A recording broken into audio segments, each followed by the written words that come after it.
Hi, I'm Andrea, the head gardener of Lowther Castle and Gardens, and I'm here today with you in the castle ruin to show you this wonderful dogwood, flowering dogwood called Norman Hadden, so Cornus Norman Hadden.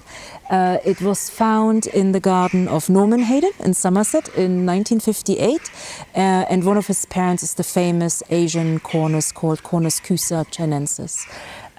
Now, I really like flowering dogwoods because they do have a long season of interest. So first of all, they start off as flowering these white flowering bracts. They are starting off white, and then as the flower ages, it turns pink.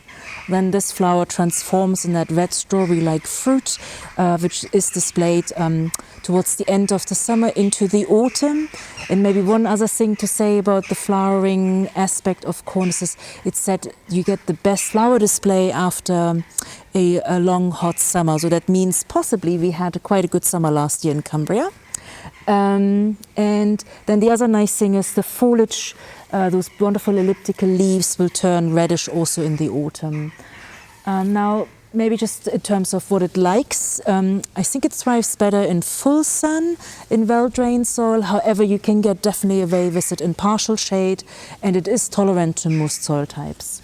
In terms of hardiness, hardy to -15 Celsius. I would probably position it somewhere where it's sheltered from cold winds to avoid the burning of the foliage and as well of the flowers.